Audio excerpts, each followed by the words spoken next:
¿Qué tal? ¿Cómo le va? Es un gusto saludarle nuevamente en esta emisión de Catalejo. Usted ya sabe, Catalejo es una coproducción de Canal 44 y el Centro Universitario de Ciencias Sociales y Humanidades, el CUCH. Catalejo es una mirada profunda hacia horizontes cercanos. En esta emisión de Catalejo abordaremos 3 temas. El primero de ellos tiene que ver con los puentes vacacionales entre la identidad nacional, la derrama económica y los derechos laborales. Esto a raíz de una propuesta y una iniciativa que enviaría el presidente Andrés Manuel López Obrador precisamente para que vuelvan las fechas históricas a conmemorarse en los días que realmente corresponden. Hablaremos también del proceso electoral en Estados Unidos, cómo va actualmente este proceso, y finalmente hablaremos de Letras Históricas, una revista del Departamento de Historia del CUCH, del Centro Universitario de Ciencias Sociales y Humanidades. Para abordar el primer tema de esta emisión nos acompañan en el estudio la doctora Mayra Margarito Gaspar, profesora del Departamento de Letras del CUCH. Ella es doctora en Educación. Doctora, bienvenida, gracias por estar con nosotros. Muchas gracias por la invitación. Y también está la doctora Alejandra Guadalupe Gutiérrez Torres, egresada del doctorado en Geografía y Ordenación Territorial del CUCH. Doctora, bienvenida, gracias por estar con nosotros. Gracias. Y el doctor Francisco Orozco Rubio, catedrático en Derecho Laboral del CUCH. Doctor, bienvenido, gracias nuevamente por estar con nosotros. El agradecido soy yo, buenas tardes. Bueno, como le mencionaba, el presidente Andrés Manuel López Obrador anunció que enviaría una iniciativa de reforma constitucional para conmemorar los días cívicos en la misma fecha que se celebra, con lo que se acabarían los fines de semana largos. Esta iniciativa, según dijo, la presentaría después de que concluya el actual periodo escolar. Reconoció que esta medida causará muchos comentarios, pero ahora agregó que lo que se busca es fortalecer la memoria cívica de los mexicanos. Dijo que a este gobierno le interesa mucho la historia porque quien no sabe de dónde viene no sabe a dónde va. Ocurrencia o no, lo cierto es que de aprobarse esta iniciativa del presidente, de presentarse y de aprobarse, impactaría en varios rubros. Uno es el educativo, por supuesto, otro es el económico y también trastocaría derechos laborales. Sobre este tema lo abordaremos de estas 3 vertientes. Doctora, ¿qué piensa de esta iniciativa o este anuncio que hace el presidente Andrés Manuel López Obrador? Usted sabe, doctora en educación, ¿sabe es necesario recordar estas fechas históricas, eliminar puentes largos para que los niños o las nuevas generaciones de mexicanos sepan realmente el valor que tiene cada una de las fechas históricas que se conmemoran en el país? Definitivamente esta es una propuesta que va a ocasionar muchos cambios, pero creo que los cambios van a impactar mucho en cuestiones económicas, en cuestiones sociales, en cuestiones laborales, pero desafortunadamente si no van acompañadas de otro tipo de estrategias, en lo educativo no veo que vayan a tener la misma trascendencia. Desafortunadamente las fechas cívicas se tienen que consolidar no solamente con el festejo en un día determinado, sino tiene que haber otro tipo de estrategias, otro tipo de dinámicas que ocurran tanto dentro de las escuelas como en lugares públicos, como en el seno familiar, para que realmente puedan impactar a los alumnos. Y en este sentido, creo que esta propuesta por sí sola no va a poder consolidar la identidad nacional, no va a poder consolidar la cuestión educativa con respecto a la conmemoración de ciertos acontecimientos históricos si no lo acompañamos de otros elementos. Y de hecho creo que a lo mejor otro tipo de estrategias podrían tener un impacto mucho más fuerte en cuestión educativa. ¿Cómo que otros elementos, doctora, debería ir acompañada esta propuesta? Ahorita, por ejemplo, en materia de educación básica, se están manejando que existan cierto tipo de estrategias para trabajar con los alumnos en casa, para trabajarse ficheros, se manejan como tipo ficheros para manejarse en las aulas, y de alguna u otra forma esto pudiera impactar a lo mejor mucho más si realmente se llevan a cabo. De repente también hay algunos eventos, sobre todo eventos que se pueden dar en plazas públicas, en lugares en donde la gente pueda asistir, para poder tener mayor comunicación con pues ahora sí que con los adolescentes, con el público en general, para que ellos conozcan por qué se están dando estas celebraciones y de esa manera afianzar más esta cuestión del acontecimiento histórico. Pero creo que eso pudiera hacerse de manera muy independiente de un fin de semana largo o de recorrer las fechas cívicas. Creo que hay otras propuestas que pueden impactar de manera positiva sin necesidad de afectar otro tipo de campos que creo que sí serán bastante afectados, como insisto, el aspecto turístico, el aspecto económico, el aspecto laboral. Ciertamente se necesitan buscar nuevas estrategias para consolidar esta identidad nacional, como menciona la doctora. Y básicamente, ¿qué otros aspectos, doctora? Platíquenos sobre este tema y sobre todo que impactará en el aspecto económico. Ya el sector turismo dijo que no está de acuerdo con esta pretensión gubernamental. Sí, es que resulta bastante complicado. Para empezar hay que entender como el contexto en el cual estamos viviendo. Y para México el turismo es uno de los sectores más importantes dentro de esta economía. Y por ejemplo ya nos vemos afectados porque por ejemplo el turismo extranjero, ahorita toda esta situación de violencia, lo que se está viviendo en el país, pues Estados Unidos ha estado emitiendo alertas para que no visiten el país, ha estado emitiendo ciertas recomendaciones. Entonces sabemos que ese turismo ya nos vemos afectados, pero ahora, mediante estas políticas, lo que estamos afectando es este turismo doméstico. Y entonces las repercusiones van a ser más fuertes. ¿Por qué? Porque el turismo genera toda una serie de encadenamientos. O sea, pensémoslo nosotros en nuestra vida cotidiana, ¿no? Cuando salimos, desde que salimos, cargar gasolina, las casetas, la salida, parar en una tienda, parar a comprar el refresco, la galleta. O sea, todo eso que se empieza a generar, pues realmente es una derrama económica muy importante. Aparte, hospedarnos, el restaurante, las salidas, los souvenirs, toda esta dinámica que se genera a través de estos puentes. Y entonces eso va a ser una gran afectación. ¿Por qué? Porque no estamos hablando nada más de un sector, sino de todos esos encadenamientos hacia todas esas actividades que se están generando a través de esto, a través de los descansos.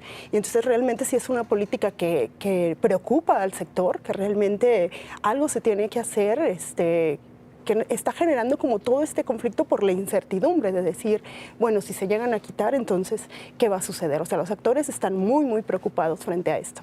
Y sobre todo que también representa ingresos para el gobierno federal. Por eso resulta también incomprensible esta pretensión del propio gobierno federal o del presidente de la República. Simplemente en hospedaje, el impuesto que pagan los turistas cuando van a hospedarse representa también ingresos para el gobierno de la República.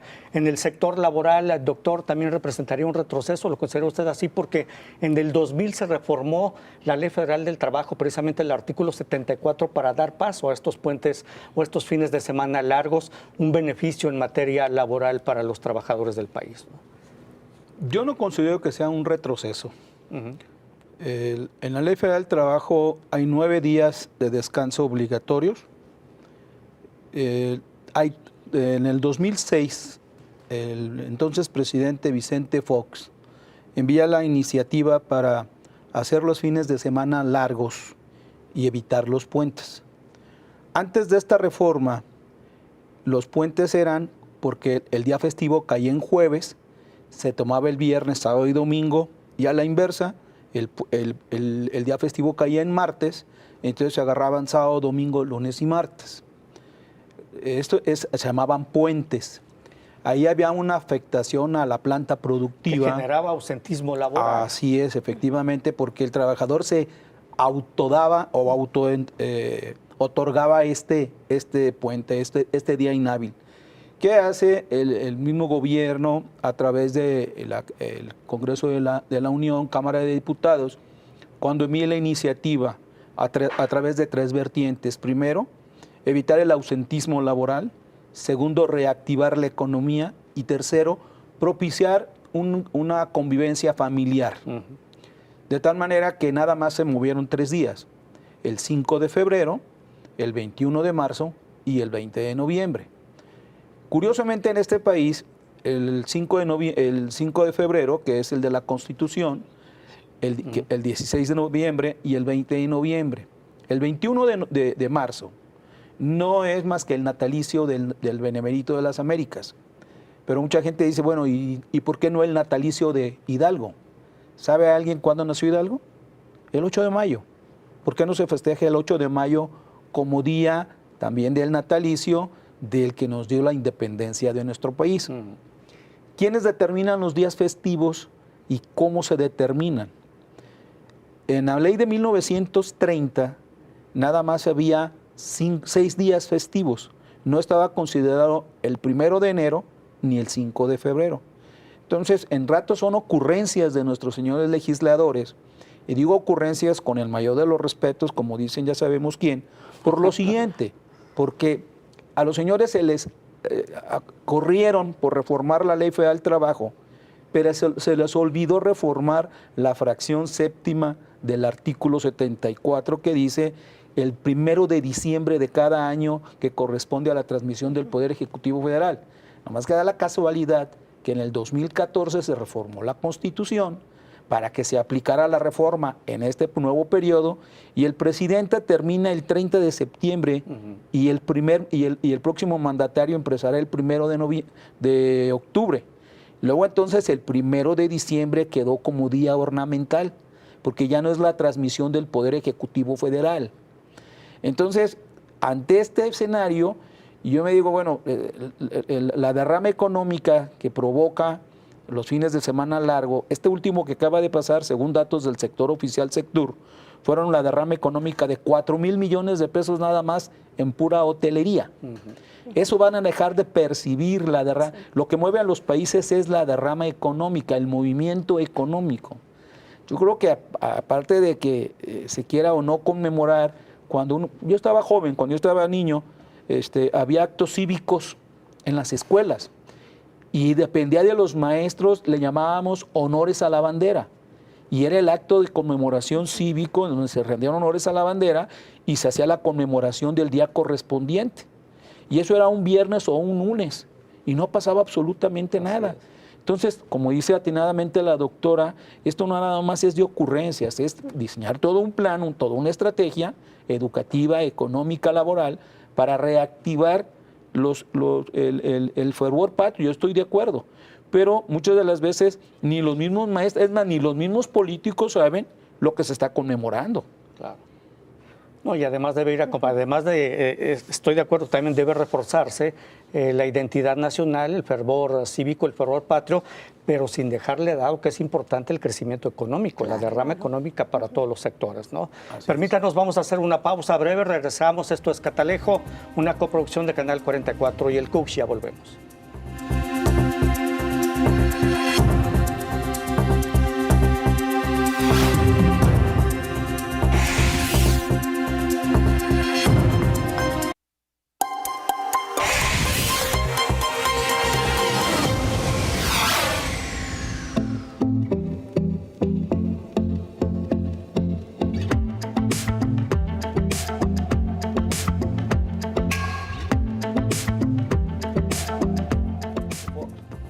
Bueno, continuamos en Catalejo, esta coproducción de Canal 44 y el CUX.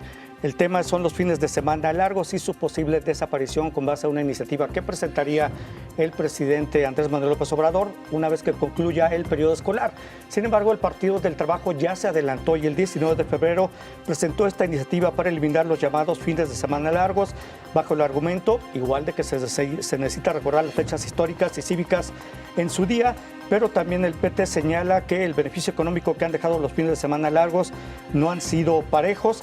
Y esto, dice el González Soto, se llama el diputado que presentó esta iniciativa, Santiago González Soto del PT, señala que lo que realmente se buscó desde el 2006, según él, era beneficiar a un determinado grupo de prestadores de servicios y no un real beneficio colectivo.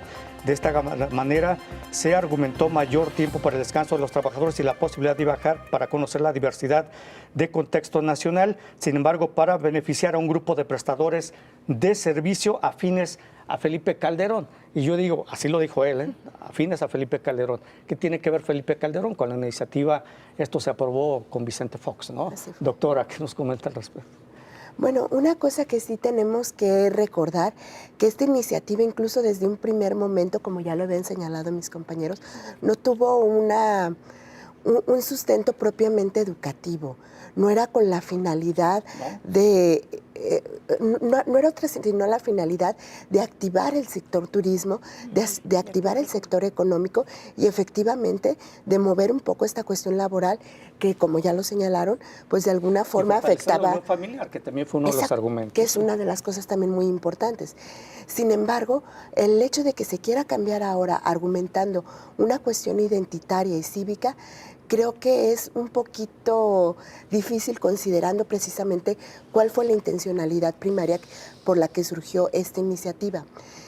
Considero que debe ser como muy importante tratar de observar qué tanto impacto va a tener a todos los sectores, tanto al educativo como al económico, como al político, y sobre todo también qué tanto va a afectar a las familias en realidad.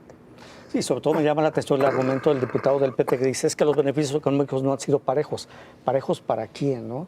En ese sentido, y no sé si el beneficio real tampoco sea parejo. Bueno, quizá las familias que no puedan salir a la playa, pero los fines de semana largos también se aprovechan para hacer turismo local o simplemente para salir a una plaza. Y eso de alguna manera genera también derrama económica para los comercios locales. Doctora, ¿qué nos comenta? Claro, por ejemplo, yo estoy trabajando ahorita en Melaque, en esta zona, bueno. y comentaba con los actores y ellos nos empezaban a hablar de cómo se empezaba a mover toda la actividad. Desde quien tenía un puesto de jugos en el mercado que dices que empiezan a llegar más y yo sé que esa es la temporada en la cual voy a vender más. Los hoteleros ya saben, incluso ya están las reservaciones con tiempo, el de los bungalows, o sea, toda la economía se empieza a mover. Realmente esta iniciativa lo que hace es encadenar todas las actividades, porque no es nada más hablar hoteleros, o sea, son todas esas otras actividades que se empiezan a generar y realmente sí ven los beneficios. Los mismos actores, ellos nos dicen, yo ya identifico mi mercado, estas son mis temporadas altas. Y entonces ellos ya van considerando cómo va a funcionar. Y realmente ahorita sí hay una muy fuerte preocupación de qué es lo que va a suceder ahora. No hay una iniciativa clara. Sí, sobre todo porque, como lo dijo el sector turístico, la Cámara Nacional de Turismo, y como lo ya mencionaba el doctor, cada fin de semana largo deja una derrama económica superior a los 4,000 millones de pesos. Los 4 fines de semana largos iban a dejar una derrama económica de 16,000 millones de pesos. De cancelarse los que vienen, pues obviamente se perderían Sí, claro. 12,000 millones de pesos, simplemente para el sector turismo. Y para todo el sector en general, pues es un valor incalculable, doctor. Me llama mucho la atención la iniciativa de los diputados Del PT. del PT. Hay gente aplaudidora o gente que sirve de bufones. Esto se debe de analizar no nomás desde la óptica legal, legislativa, sino desde la óptica del sistema educativo y desde la óptica del sistema económico, de la derrama económica que propicia todo esto. Insisto, el país se mueve en base a derramas económicas. Se estarían dejando de percibir alrededor de entre 15,000 a 12,000 millones de pesos, que vienen siendo creo que el equivalente a 2 veces el avión presidencial y las rifas. Simplemente hay que analizarlo. El que se lleve a cabo esto también implica un problema de carácter sindical, porque hay sindicatos que tienen en su negociación colectiva, como prestación o como parte del clausulado colectivo, el otorgamiento de estos fines de semana largos y que los trabajadores puedan, si así fuese conveniente, juntarlos con sus periodos vacacionales, de tal manera que puedan disfrutar de más días de descanso. También es muy importante no perder de vista que uno de los argumentos claves para esto es que los fines de semana largo permiten una convivencia familiar y ahora también ya está en función y aplicándose la norma oficial 035 que habla del estrés laboral. Y qué mejor manera de romper el estrés que los días de asueto, los días de descanso y los días de convivencia. Eso rompe, entonces hay que analizarlo, no hay que hacer aplaudidores, no todo lo que se propone es bueno, hay que analizarlo de una manera que cuál va a ser el impacto. La reforma se hizo en el 2006, estamos en 2020, 14 años después, se ve que la derrama fue importante para el sector económico. Insisto, estos diputados que hablan, bueno, pues a lo mejor quieren quedar bien con el jefe del Ejecutivo, porque le deban algún favor, pero las reformas no deben de hacerse para un corto o mediano plazo, es para un largo plazo. Estamos hablando del 2006 al 2020, al 2000 son 14 años, podemos hablar de un mediano plazo. ¿Qué resultados le dieron a la economía de este país? Pues le dieron muy buenos resultados, ya lo dijeron las doctoras, ya le dijeron la derrama económica que esto propicia, el movimiento que esto propicia es muy importante y no debe de perderse eso de vista. De lo que se trata es de beneficiar al país, no a un gobierno en turno. Sí, por supuesto. Y resulta incomprensible este anuncio que hizo el presidente porque un día antes o 2 días antes el secretario de Turismo, Torruco, había hablado de los beneficios que había dejado el primer fin de semana largo, que fueron superiores a los 4,000 millones de pesos. Entonces él se congratulaba de este hecho precisamente y simplemente aquí están los datos ya. El puente del 21 de marzo, que es dejaría una derrama económica de 4,722 millones de pesos. El del 20 de noviembre, 4,904 millones de pesos, ¿no? Ahí están los indicadores, cerca de 15,000 millones, como ya decía, de cancelarse los puentes o los fines de semana largos que vienen. Permítanos, doctoras, doctor, vamos a hacer una pausa.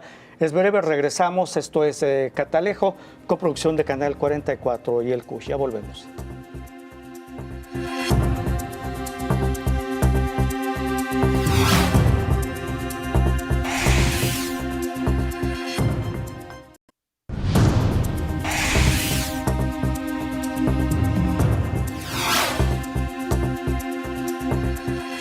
Bueno, continuamos en Catalejo, una mirada profunda hacia horizontes cercanos. El tema son los fines de semana largos. Y bueno, contrariamente a lo que se piensa, pues México no es de las naciones que tiene más fines de semana largos o más puentes. De hecho, en Latinoamérica, pues México lo supera a Colombia, lo supera a Argentina, en Europa también lo supera a España, varios países de Europa del Este también. Y Colombia, por ejemplo, aprobó desde el 83 la llamada Ley Emiliani, que contempla que si un día festivo cae en sábado o domingo se pueda recorrer a lunes para propiciar fines de semana largos. En 2015 en Colombia se presentó un proyecto para eliminar esos fines de semana largos, diciendo que para incrementar la productividad fue totalmente rechazado, obviamente porque no sería contraproducente. En Argentina también los días feriados son 16, otros días feriados. Pues en Argentina también, si cae un martes, se declara el lunes para tener un puente feriado, es decir, se recorre el lunes. En todas las naciones lo que se busca es propiciar crecimiento económico a través de los fines de semana largos. Y México tan solo tiene 4 fines de semana largos, lo supera incluso Argentina y Colombia. ¿Qué nos comenta, doctor?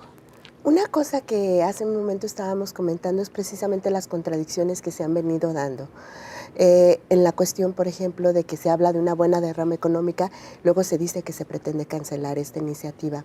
Otra de las contradicciones también que yo creo que son muy importantes considerar es que en este ciclo escolar se manejaron precisamente, por ejemplo, los consejos técnicos, que son estas reuniones que tienen los maestros. Los viernes que también se van a cancelar, ¿no? Los viernes, pero justamente pegados a los fines de semana largos para hacerlos todavía un poquito más extensos y poder propiciar esa convivencia familiar que es tan importante y que es uno de los puntos esenciales, como ya lo señalaba el doctor, en esta iniciativa. Entonces, realmente es una situación que de pronto sí suena un poco compleja y contradictoria con respecto a todo lo que se ha venido dando, con todos los planteamientos que se han dado e incluso con las mismas propuestas que ha tenido el gobierno en cuestiones educativas, como por ejemplo eso que estamos comentando, el calendario escolar. Eso es, más que contradictorio, yo creo que es desconcertante lo que está proponiendo, ¿no? Doctora, ¿qué nos comenta? Sí, claro. Y por ejemplo, la iniciativa nos dice que es por cuestiones culturales, ¿no? Y un claro ejemplo es el cambio en el billete, ¿no? El billete de 50 pesos. El billete de 50 pesos, pues aparece la imagen de Morelos, que es uno de los héroes muy importantes de nuestro país. Y lo cambian por la cuestión del ajolote y lo que significa. Entonces, ¿queremos incentivar la cultura? Realmente me parece que esta iniciativa no va en el sentido, o sea, esta iniciativa lo que está haciendo es repercutir a los trabajadores, repercutir en las cuestiones educativas, repercutir en la economía. O sea, simplemente el fin de semana largo de la Constitución que tuvimos en febrero, o sea, la ocupación de los pueblos mágicos estuvo alta, la ocupación en Puerto Vallarta, o sea, en estos destinos importantes. La derrama fue cerca de 298,000 millones para el estado de Jalisco, o sea, propiamente con nosotros. Realmente estamos generando algo. Y es muy bueno, o sea, lo que está haciendo a través de estas políticas, a través de incentivar esa economía, a la hora de quitarlos, o sea, no hay una cuestión clara. ¿Cómo se va a incentivar la cultura? Por ejemplo, ahorita lo que se hace en las escuelas, pues los chicos hacen los honores a la bandera, hacen diferentes festivales. Esa es una buena manera de incentivarlos, pero se tiene que hacer fortaleciendo este tipo de actividades, fortaleciendo las festividades, fortaleciendo las materias a lo mejor de formación cívica y ética, como con un acompañamiento. Inclusive en los destinos turísticos pues también puede ser una parte importante generar ciertos eventos culturales, y entonces estamos formando, pero no quitar estos puentes que vienen y nos afecta por completo la economía, y realmente no estamos en un momento de afectar más nuestra economía. De por sí tenemos toda una serie de situaciones bastante complejas en el país como para todavía generar otro. No me parece que... Ahora, algo que podría hacer es que en los destinos turísticos, sobre todo en los de playa o incluso en los de montaña, está el ejército, está la marina, bien se podrían realizar ahí, ¿no?, ceremonias cívicas para recordar precisamente el día que se está conmemorando y lo que está generando ese fin de semana largo. Creo que si lo que se busca eso sin afectar el crecimiento económico, esta sería una buena medida, ¿no? Claro. Doctor. Yo insisto, la medida no es, la propuesta presidencial no es buena, para decirlo con todas sus letras. Mercer, que es una calificadora a nivel internacional, señala que nuestro país es el país del mundo que menos días feriados tiene. Y por ejemplo, dicen que toda comparación es odiosa, pero que vale la pena hacer la comparación, por ejemplo, con España. En España, si el día feriado cae en domingo, se puede trasladar o desplazar al lunes, de tal manera que el trabajador tenga un fin de semana largo. ¿Por qué? Porque está demostrado económicamente, socialmente, que los fines de semana largos propician un mayor derramamiento de la economía, un mayor gasto, tanto local, no tanto ya a nivel internacional, pero sí un gasto local muy importante, lo acaba de referir la doctora, la derrama económica que tiene el estado de Jalisco tan solo por este fin largo que acaba de pasar. Los actos cívicos pues, se deben de fortalecer en las escuelas primarias, creo yo, desde las clases de historia nacional, las clases de civismo, que al niño, el que debe de educarlo en ese sentido es la escuela, que la escuela le transmita al niño qué es lo que se festeja el 5 de febrero, por qué es un día de trascendencia e importancia nacional. Por ejemplo, el natalicio de Juárez. Alguna vez yo platicando con algunos legisladores comentábamos por qué no el natalicio de Hidalgo. Uno es el padre de la patria, el otro es el benemérito de las Américas. ¿Por qué 21 de marzo? ¿Por qué Juárez? ¿Por qué no también Hidalgo? O simplemente, ¿por qué no también hoy, 24 de febrero, Día de la Bandera? Entonces, ¿o por qué no la Reforma? ¿Por qué ciertas fechas selectivas? En este país también festejamos un día religioso, el 25 de diciembre. Hay un día internacional, el 1 de mayo, Día Internacional del Trabajo. Hay 2 días para elecciones. Cuando se fija la jornada electoral, que es día de descanso obligatorio, y ya vimos que el error de que sigue estando en la ley el día 1 de diciembre, cuando debería ser el día 1 de octubre, que ahora va a ser cuando se transmite el Poder Ejecutivo Federal. Esos no son días, o ¿por qué están considerados días no laborables? Cuando debería de ser, si vamos a incentivar el fervor patrio, que sean las fechas patrias y no las fechas electorales. Por supuesto. Ya que hace referencia precisamente a este estudio de Mercer, doctor, México es el que menos países, menos festivos tiene, tan solo 7, suma 7 en el año, en tanto que, por ejemplo, los países de América Latina le superan, ya mencionábamos Colombia, Argentina y Chile, es los que más tienen, 16 feriados tienen, El Salvador tiene 12, Costa Rica 11, en Uruguay hay 4 feriados no laborables y 8 laborables en los que no trabaja el sector público ni las escuelas, pero sí los privados. En Ecuador también tiene 11 días feriados, Canadá tiene 11 días feriados, Estados Unidos tiene 10 feriados federales, aunque los empleadores no están obligados a permitir a sus empleados que tomen estos días libres, según la consultora Mercer. Y en Finlandia Los países europeos con días más festivos tiene 15, seguido España 14, Austria 12, y así nos vamos. Turquía en Europa del Este es el que tiene 14.5, Rusia 14, República Checa y Lituania 12, Croacia 11, y así en general. México tan solo 7, o sea, como ya mencionaba, doctor, el que menos festivos tiene quizá en el mundo. Doctora, sus conclusiones sobre el tema. Bueno, yo reitero mi postura inicial en cuestión de que definitivamente tiene que haber estrategias para volver o para retomar de alguna forma todas las cuestiones cívicas. Sin embargo, es necesario recordar que estas estrategias no deben de afectar otro tipo de sectores. Creo que estas estrategias deben de partir, como bien mencionan mis compañeros, de las escuelas, de otras instituciones como puede ser instituciones gubernamentales, incluso desde la familia, pero creo que la propuesta tal cual se está presentando por sí misma no nos va a ayudar a tener una mayor identidad cívica como mexicanos. A menos de que se piense, bueno, él ya lo ha dicho, que se puede avanzar sin crecimiento económico. Doctora, sus conclusiones. Mis conclusiones, bueno, estamos frente a una política que va a generar bastantes conflictos. Creo que se deben escuchar las voces del sector, las voces de los actores involucrados, porque son los que están mayormente preocupados de lo que pueda suceder. Creo que no se puede generar una política desde escritorio. Realmente se tiene que entender todo el funcionamiento de este sector, todos esos encadenamientos y también esos enlaces hacia la importancia que tiene para las familias, ese tiempo libre, ese tiempo de ocio que lo están disfrutando de una buena manera. En cuestiones económicas, toda la derrama que nos está generando y como trabajadores también la importancia de ese tiempo libre, ese disfrute con las familias. Entonces realmente creo que se tiene que analizar a profundo y no nada más generar una política por decir o estas cuestiones de ocurrencias y de algo que surge sin entender las complejidades que está trayendo. Muy bien, muchas gracias, doctora. Doctor, sus conclusiones, por favor. Otra ocurrencia más de nuestro señor presidente. El problema es, ¿y cuántas más van a seguir? Que no habrá quien en su sano juicio hable con él y le haga entender, tanto a él como a sus aplaudidores, que el país no ocupa de esto, el país ocupa un cambio, pero no, porque siempre lo va a decir que es culpa del neoliberalismo.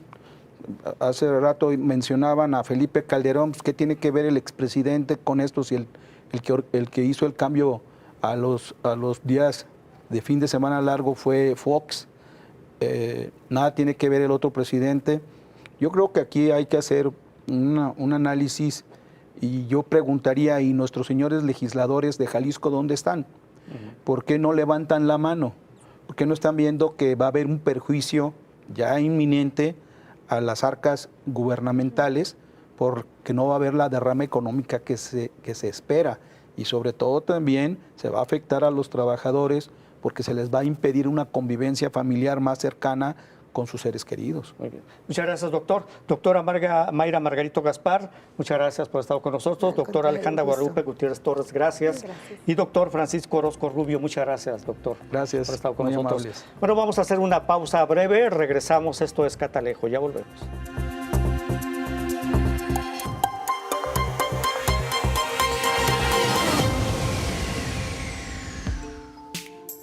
Como parte de las actividades del doctorado en Ciencias Sociales del Centro Universitario de Ciencias Sociales y Humanidades, la doctora Candelaria Ochoa Ábalos, titular de la Comisión Nacional para Prevenir y Erradicar la Violencia contra las Mujeres, CONAVIM, dictó en la Sala Fernando Pozos del Campus Belénes la conferencia magistral La reproducción social de la violencia y los cambios culturales, inaugurando así el ciclo académico del posgrado. La también profesora investigadora de nuestro centro universitario explicó el papel tan importante que juegan los estereotipos y las representaciones sociales en torno al género en la reproducción y perpetuación de la violencia en contra de las mujeres, al asignar roles normativos que terminan por convertirse en prácticas discriminatorias silenciadas e incluso legitimadas dentro tanto de los espacios privados e íntimos como en los públicos, en los que se reconoce la dominación masculina.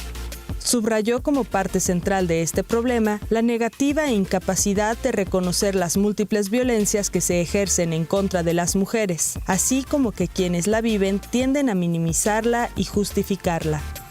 Finalmente urgió a los asistentes a desarrollar investigaciones que ayuden a transformar y actualizar las representaciones sociales que existen al interior de las familias, instancia social en la que por antonomasia se consolidan los roles de género y en donde se aprenden valores como la justicia, solidaridad y respeto, pero también la desigualdad y la injusticia. Y bueno, pues esa es precisamente la reproducción social de género, ¿no? Lo que se retroalimenta y se rehace todos los días. Y las familias son las que retroalimentan esa idea, esa representación social desde que te levantas hasta que te acuestas. Sírvele a tu hermano, haz tal cosa, ve a tal lado, no vayas a tal lado, ¿no? Es allí donde se recrean esas representaciones.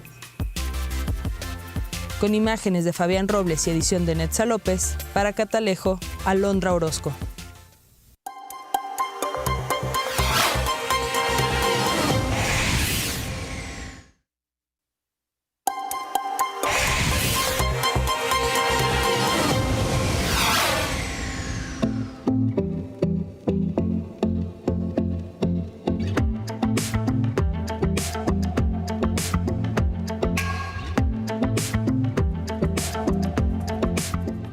Bueno, continuamos en Catalejo, coproducción de Canal 44 y el CUSH.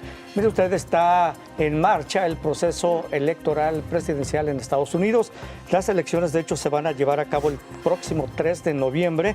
Comenzaron en Iowa, finalizarán el 6 de junio de este proceso electoral primario en junio en las Islas Vírgenes, 6 de junio, para hablar de la marcha de este proceso electoral y cómo salió Donald Trump del impeachment, fortalecido, debilitado. Nos acompaña el doctor Jaime Tamayo, jefe del Departamento de Estudios sobre Movimientos Sociales del CUCS. Doctor, bienvenido, gracias nuevamente por estar con nosotros. Gracias, Toño, un gusto estar aquí contigo en este programa. Doctor, pues está en marcha el proceso electoral en Estados Unidos y por parte de los republicanos, pues parece ser que Donald Trump va solo, aunque hay una persona que se llama William Weld que dice que va a desafiar a Trump en la candidatura. ¿Cómo salió Donald Trump después del impeachment, doctor? Mira, hacia adentro pues se mantiene su fuerza, que los republicanos nunca lo han querido mucho porque él realmente es un injerto. Hay que recordar que incluso en una primera etapa él apoyó a Clinton en su momento, ¿no? Entonces su incorporación al Partido Republicano incluso fue bajo la amenaza de que si él no era el candidato iba a ir por fuera, lo cual le iba a tumbar todos los votos al Partido Republicano. Finalmente, bueno, que gana la candidatura y luego gana las elecciones. Pero en este sentido, pues los republicanos están obligados a sostenerlo. Hay algunos que les queda muy claro que Trump ni siquiera representa las posiciones republicanas como el ex candidato a la presidencia, ex precandidato a la presidencia Mitt Romney, que votó precisamente por el juicio político, o impeachment, como dicen allá, por el juicio político a Trump, y que, bueno, no fue un voto suficiente porque se necesitaban 4 más, pero permitió dejar ver que hay quienes no están de acuerdo con este personaje y con lo que está haciendo, que asumen que hay una actitud muy autoritaria y que violenta el Estado de Derecho, de lo que sería el Estado de Derecho norteamericano, que de por sí es bastante cuestionable en muchas cosas, y sobre todo después de las políticas de seguridad que se establecieron por George Bush, hijo. Entonces, en ese sentido, Trump pues está seguro de ser el próximo candidato del Partido Republicano. Esta oposición que se ha mantenido también en el caso de Walsh es un personaje que lo que quiere es evidenciar precisamente lo que representa Trump frente a los que se consideran los republicanos más puros, o en su caso que ellos se autodenominan libertarios, que son este tipo de ultraliberales más que libertarios, que se oponen a cualquier intervención del Estado en cualquier materia y, por supuesto, también a los impuestos, al gasto público, que defienden el derecho casi al individuo por encima del Estado, etcétera. Hay varios de ellos en este partido. Y bueno, eso es lo que representa realmente, pero no es una opción, es más bien una candidatura testimonial prácticamente, una precandidatura testimonial dentro del Partido Republicano. Sí, así es. William Weld, él es ocupó un cargo destacado en el Departamento de Justicia durante la administración de Ronald Reagan. Él renunció, abandonó el Partido Republicano en el 2016, se pasó a las filas libertarias, como ya dice el doctor Tamayo, y el año pasado regresó al Partido Republicano y anunció que desafiaría a Trump en la candidatura. Sin embargo, pues no representará, doctor, seguramente ningún obstáculo para Donald Trump. No va a sacar ni el 3% de la votación interna de las primarias republicanas, ¿no? Así es. Y poco a poco se han ido retirando a quienes aspiraban a la candidatura republicana. Tan solo en este año, pues Michael Bennet se retiró el 11 de febrero, Andrew Yang el 11 de febrero también, Joe Walsh el 7 de febrero, John Delaney el 31 de enero, Cory Booker el 13 de enero, Marianne Williamson el 10 de enero y Julián Castro el 2 de enero. Son los aspirantes republicanos que pues, se han retirado prácticamente de esta contienda.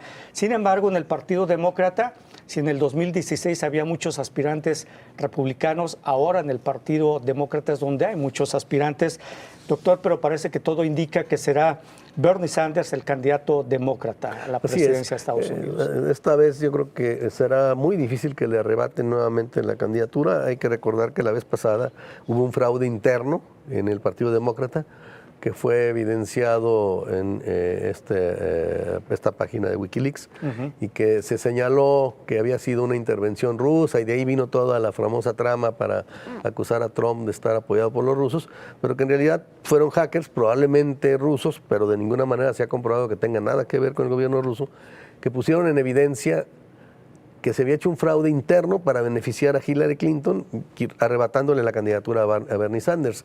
Esta vez... Ahora quieren repetir esta historia, pero perjudicando a Bernie Sanders, ¿no? Claro, sí, el argumento era, como la otra vez era contra Trump, otra vez se dice, bueno, los rusos quieren intervenir en las elecciones para beneficiar a Trump, por un lado, y para beneficiar, por otro lado, a Sanders. Porque Trump les conviene y porque Sanders, porque Sanders es, de alguna manera, el outsider de los demócratas. Es el señor antisistema, ¿no? Así es, él mismo ha sido básicamente un independiente, ha sido incluso senador como independiente, entonces se ha aliado y ha mantenido dentro del ala, digamos, izquierda de los demócratas, pero su participación en el Partido Demócrata no es tan clara. En ese sentido tendría cierta similitud, digamos, en el otro extremo con respecto a Trump, y es el único que podría ganarle realmente a Trump. Desde la vez pasada le pudo haber ganado. ¿Por qué? Porque Sanders incide mucho en un tipo de electorado en el que Trump incidió, que es el de la clase obrera blanca, es decir, los trabajadores. Trump con ese discurso muy agresivo contra los migrantes, un discurso que podría ser de alguna manera similar al discurso en su momento de los nazis, hemos señalado, ¿no? En vez de los judíos, pues ahora los migrantes, pero en el caso de Sanders con mucha más claridad de la defensa de los derechos de los trabajadores. Entonces, desde la izquierda, digamos, le va a arrebatar seguramente una votación importante en aquellos pequeños estados que le dieron el triunfo en su momento a Trump, un triunfo que sabemos en este sistema electoral tan tramposo que hay en Estados Unidos. Yo siempre he dicho que es una protodemocracia, donde quien tiene el voto de los representantes ante es decir, de los electores, no importa que no tenga el voto popular, como sucedió en la elección de Trump o sucedió en la primera elección de Bush, por ejemplo, ¿no? De hecho, con Donald Trump, quien ganó en el voto popular fue Hillary Clinton, ¿no? Así es. Pero en el voto del colegio electoral, pues ganó Donald Trump. Claro, y lo mismo se puede decir de Al Gore, además de que ahí hubo un fraude en Florida. En Florida, así es. Pero independientemente del fraude, el voto popular estaba con Al Gore en aquel momento, ¿no? Entonces, bueno, en este caso, esos pequeños estados donde hay una clase obrera industrial medio o muy afectada por los modelos neoliberales aplicados o el modelo neoliberal aplicado en diferentes momentos y diferentes condiciones a partir de Ronald Reagan, pues pueden volcar su voto ahora a favor de Bernie Sanders. Y eso se está dejando ver en las elecciones iniciales y muy claramente en el caso de Nevada, donde tuvo el voto no solo, pero muy importante de los jóvenes, no solo, pero muy importante de los Que latinos, sigue sino de los sigue trabajadores. conectando con los jóvenes, pese a ser Así una es. persona de 78 años de edad. Así ¿no? es, eso es muy interesante, es el caso también que pasó en su momento en Uruguay con José Mujica, ¿no? Que igualmente tuvo el voto de los jóvenes sin estar él ni siquiera en el internet, sin tener ni siquiera una página, contra un joven que era el que supuestamente Muy bien. tenía el manejo. Bueno, en ese sentido, eso es lo que veríamos. Muy bien. Pues próximamente. muchas gracias, doctor Jaime Tamayo, jefe del Departamento de Estudios sobre Movimientos Sociales del CUCS. Doctor, le agradezco. Gracias. Gracias a ti, Toño. Vamos a hacer una pausa breve, regresamos a la parte final de Catalejo. Ya volvemos.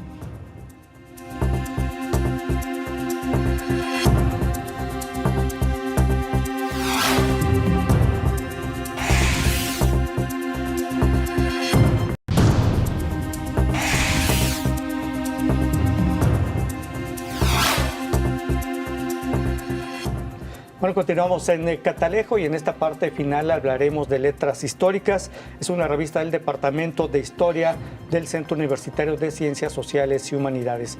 Para hablarnos de esta revista nos acompaña el doctor Sergio Valero Ulloa, director de Letras Históricas. Doctor, bienvenido, gracias por estar con nosotros. Muchas gracias por la invitación. Doctor, platíquenos cuándo surge Letras Históricas y cómo es que surgió la idea de crear esta revista. Mira, Letras Históricas ya va en el número 22, lo acabamos de sacar hace una semana.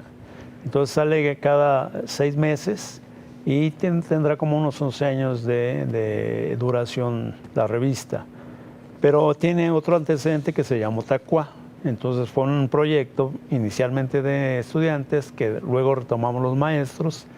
Y ahora la revista tiene un nivel académico de excelencia y en donde participa todo aquel que nos manda un artículo con determinadas características de originalidad, de investigación y de profundidad. Sí, precisamente leía que el objetivo de Letras Históricas es publicar artículos originales e inéditos, resultados de procesos de investigación.